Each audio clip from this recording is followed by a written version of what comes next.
আসসালামু আলাইকুম রহমতুল্লাহ। সুপ্রিয় দর্শক মন্ডলী, ভাই রে ভাই, কি একটা ট্রেলার এসেছে 159 নম্বর ভলিউমের দ্বিতীয় ট্রেলারটি।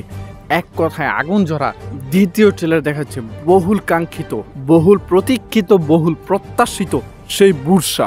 এর বাহিরেও থাকছে বিশাল যুদ্ধের ময়দান। সবকিছু মিলিয়ে দর্শক কি কি হতে যাচ্ছে ভলিউম নাম্বার 159, সেটাই আজকের ভিডিওতে বিস্তারিত আলোচনা করবো। তো দর্শক, কথার মধ্যে চলুন সোজ মূল ভিডিওতে চলে যায়। সুপ্রিয় দর্শক মন্ডলী, 159 নম্বর ভলিউমের দ্বিতীয় ট্রেলার। একদম প্রথমে দেখতে পাচ্ছি ওসমান বে ঘোড়া নিয়ে দাঁড়িয়ে আছে এবং সামনে বুরসা শহর দেখানো হচ্ছে। এই সিনটা দেখার জন্য কুরুলুসের অসংখ্য অগণিত দর্শকরা কতদিন যাবৎ যে অপেক্ষা করতেছে এর কোনো হিসেব নেই। আমাদের গত ভিডিও অর্থাৎ 159 নম্বর ভলিউমের প্রথম ট্রেলারের ভিডিওতে আমরা বলেছিলাম ওসমান বের এই সিন দেখে যে ওসমান বে হয়তো কারোর সামনে দাঁড়িয়ে রয়েছে বা কাউকে দেখছেন, আর সেটা ওসমান বের চেহারার মধ্যে ভেসে উঠতেছে। ওসমান বের রিয়াকশন দেখে সেটাই বোঝা যাচ্ছে। তো আমরা এখন বুঝতে পারতেছি আসলে ওসমান বে কি দেখে এই রিয়াকশন দিয়েছিলেন বা ওসমান বের চেহারাতে আসলে কি ভেসে উঠতেছে, সেটা হচ্ছে বুরসা শহর। এখানে ওসমান বে বলতেছে, হে কেসিসদাক, একদিন তোমার বাতাসে আজানের শব্দ ভাসবে, মুমিনরা তোমার জমিনে আল্লাহর সেজদা করবে। কেসিসদাক সম্ভবত বুরসার একটি পাহাড়ের নাম, আর সেই পাহাড় চূড়াকে উদ্দেশ্য করেই ওসমান বে এই কথাটা বলতেছেন। মূলত বুরসাকে উদ্দেশ্য করে এই কথাটি বলা। এখানে বুরসার গ্রাফিক্স আহামরি একদম ভালো না হলেও কিন্তু একেবারে যে খারাপ তাও কিন্তু বলা যাবে না। মোটামুটি কুরুলুসের যে গ্রাফিক্স দেখানো হয় সেই মানের গ্রাফিক্সই রাখা হয়েছে এখানে। বুরসা হচ্ছে একটি আবেগের জায়গা কুরুলুসের দর্শকদের কাছে, তাই এই সিনটা যখন দেখানো হবে এর গ্রাফিক্সটা একটু দুর্বল থাকলেও কিন্তু দর্শকদের ভিতরে অন্যরকম একটা অনুভূতি অবশ্যই জাগ্রত হবে। আর বুরসা কেনই বা কুরুলুসের দর্শকদের কাছে আবেগের জায়গা হবে না? বুরসা ছিল ওসমান গাজীর জীবনের সবচেয়ে বড় স্বপ্ন, সবচেয়ে বড় লক্ষ্যের একটি। বুরসা জয় করাই ছিল ওসমান গাজীর সবচেয়ে বড় স্বপ্ন। তো আমরা ট্রেলারের এরপর দেখতে পাচ্ছি ওসমান বে বুরসার ভিতরে প্রবেশ করেছেন এবং এখানে কেউ ওসমান বেকে বলতেছে বুরসার প্রধান সম্পদ হচ্ছে রেশম, আর আপনার সেই রেশম আমাদের বাজারে বিক্রি করব। তো এই কথাগুলো ওসমান বেকে কে বলতেছে চলুন দেখি। আমরা দেখতে পাচ্ছি সরাইখানার ভিতরে ওসমান বে বসে রয়েছে। সরাইখানা মানে রেস্তোরাঁ বা খাবারের হোটেল, এখানে বসে রয়েছে। তো এখানে ওসমান বের পাশে কেউ একজন বসে রয়েছে, তার মাথায় সাদা চুল রয়েছে, এই বিষয়টা একটু খেয়াল রাখবেন। তো আমরা এই হোটেল বা রেস্তোরাঁ দেখতে পাচ্ছি আরেক কর্নারে বেশ কিছু তুর্কি রয়েছে, তাদের টুপি দেখে বোঝা যাচ্ছে তারা তুর্কি। আর বাইজেন্টাইন সৈন্যরা হোটেল বা রেস্তোরাঁর ভিতরে এসে সবাইকে চেক করতেছে বা কোনো কাউকে খুঁজতেছে। সম্ভবত ওসমান বের বুরসায় আসার দুইটা কারণ হতে পারে। একটা হতে পারে এই যে ওসমান বে যার সাথে কথা বলতেছে সাদা চুলওয়ালা, তার সাথে সাক্ষাৎ করতে, তার কাছ থেকে তথ্য নিতে। আরেকটা হতে পারে ওই যে রিসোর্টের কর্নারের মধ্যে যে লোকগুলো বসে রয়েছে তুর্কি, তাদেরকে অনুসরণ করতে এসেছেন বা তারা আসলে এখানে কি করতে এসেছে, তাদের উদ্দেশ্য কি সেটা জানার জন্য ওসমান বে হয়তো বা এখানে এসেছেন। তো এখন আবার ওই যে ওসমান বেকে যে ব্যক্তি রেশমের কথা বলেছিল সেই আবার বলতেছে বুরসার কমান্ডার আমাদের বেইমের বন্ধু। এখন কথা হচ্ছে তার বেইম কে? তার বেইম সম্ভবত জানদারগুলো ইব্রাহিম বে। জি দর্শক, সে সম্ভবত ইব্রাহিম বের লোকই হতে পারে। তো ট্রেলারের এরপর আমরা দেখতে পাচ্ছি ওসমান বে যখন বুরসা শহরের ভিতরে দাঁড়িয়ে রয়েছে ঠিক তখনই ইব্রাহিম বে বুরসায় গিয়েছেন।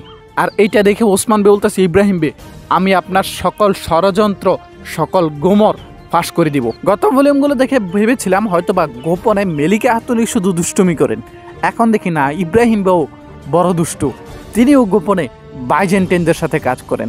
তো এখানে ইব্রাহিম বের পাশে একজন লোককে দেখা যাচ্ছে বাইজেন্টাইন। সে আসলে বাইজেন্টাইন ট্যাকফুর বলে মনে হচ্ছে না, সে বুরসার ট্যাকফুর হতে পারে না, সম্ভবত সে বুরসার কোনো সেনাপতি হতে পারে। তো ট্রেলারের এরপর দেখতে পাচ্ছি একটি দোকানের ভিতরে ওসমান বে ধাপ করে ঢুকলেন এবং ফাইট শুরু করলেন। এখানে ওই যে বলেছিলাম সাদা চুলওয়ালা ব্যক্তিটা, এখানে কিন্তু আমরা তাকে দেখতে পাচ্ছি। এর মানে হয়তোবা ওসমান বে তার সহকর্মীদেরকে মেরে আহত করে ফেলতে পারেন এবং এই লোকের সাথে গোপনে কোনো কিছু বলতে পারেন, আর এরপরে এই লোকই ওসমান বেকে ঘুরিয়ে ঘুরিয়ে বুরসা দেখাতে পারে। সম্ভবত যে কথাগুলো বলেছিলেন ওসমান বেকে একটু আগে, সেই কথাগুলো এই লোকই বলেছে। তো ট্রেলারের এরপর আমরা দেখতে পাচ্ছি প্রাসাদের ভিতরে ইব্রাহিম বে, বুরসার প্রাসাদ। তো এখানে ইব্রাহিম বের পাশে একজন ট্যাকফুর বসা রয়েছেন, কিন্তু ট্যাকফুরটা আসলে কে? ট্যাকফুর ভ্যালেন্সের মতো মনে হলো, ট্যাকফুর ভ্যালেন্স কিনা সেটা এখনো কনফার্ম করে বলা যাচ্ছে না। তো এখানে ইব্রাহিম বে ট্যাকফুরের সাথে একটি চুক্তি করতেছে। চুক্তি কিসের? ওসমান বেকে থামানোর জন্য একটি চুক্তি। চুক্তিটা কেমন হতে পারে? হয়তোবা ওই যে ম্যাকেজের দুর্গ, সেই ম্যাকেজের দুর্গ টাকার বিনিময়ে বা অন্য কোনোভাবে ছলচাতুরি করে জানদারগুলো ইব্রাহিম বে বাইজেন্টাইনদের কাছ থেকে নিয়ে নেবেন। মানে বাইজেন্টাইনদের সাথে একটা চুক্তি করবেন যে তুমি আমাকে এই দুর্গটা দিয়ে দিবে, বিনিময়ে আমি তোমাকে টাকা দিব বা আমার অন্য কোনো সম্পদ তোমাকে দিয়ে দিব, এমনটা একটা চুক্তি হতে পারে এখানে। এর কারণ হচ্ছে ওসমান বের পরবর্তী লক্ষ্য হচ্ছে মেকেজে দুর্গ, আর মেকেজে দুর্গ জয় করেই কিন্তু ওসমান বে বুরসায় যাবেন। তো ওসমান বে যেন বুরসায় যেতে না পারেন সেজন্যই মূলত এই দুর্গটা ইব্রাহিম বে বাইজেন্টাইনদের কাছ থেকে নেবেন। নেওয়ার ফলে কি হবে, একদিকে ওসমান বে বুরসায় যেতে পারবেন না, আর তাই ইব্রাহিম বে নিজেকে অনেক বড় কিছু মনে করে ফেলবে, মানে ওসমান বেকে বুরসা থেকে ফিরাতে পেরেছেন এইটা ভাববে। আর দ্বিতীয় কথা হচ্ছে বুরসার টেকফুরও ভাববেন যে ওসমানের চেয়ে ইব্রাহিমের কাছে যদি এই দুর্গটা থাকে তাহলে সে ওসমানের কাছ থেকে নিরাপদ। তো এইরকম আর কি হতে পারে এই চুক্তিটা। তো আমরা ট্রেলারের এরপর দেখতে হচ্ছি বাইজেন্টাইন সৈন্যদেরকে দেখা যাচ্ছে। ভাই অন্যরকম একটা জৌলুস আছে, কিন্তু নিজেদের কাছেও কিন্তু অন্যরকম লাগতেছে। বাইজেন্টাইন ছাড়া সিরিজ জমে না, কারণ ওসমান গাজীর ঐতিহাসিক প্রধান শত্রুই ছিল বাইজেন্টাইনরা, তাই বাইজেন্টাইনদের ছাড়া কুরলুস কল্পনাই করা যায় না। দর্শক ট্রেলারের এরপর দেখতে হচ্ছি জাদুকর মেলিকা খাতুন।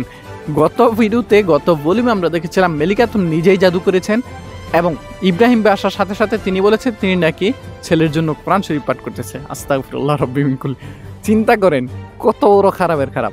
তো নিজে জাদু করে যখন কোনো কাজ হচ্ছিল না, এখন নতুন করে আরেক জাদুকর আক্কাসনি বাইর করে নিয়ে আইছে। এখন জাদুটা করবে কার বিরুদ্ধে? গঞ্জা খাতুনের বিরুদ্ধে। এখানে কিন্তু বিশাল একটা ঘটনা ঘটতে পারে, মানে গঞ্জা খাতুন পাগল কিংবা গঞ্জা খাতুনের মৃত্যু পর্যন্ত ঘটতে পারে এই জাদুর মাধ্যমে। তো ট্রেলারের এরপর দেখতে পাচ্ছি ওসমান বের বসতিতে ভোজের আয়োজন।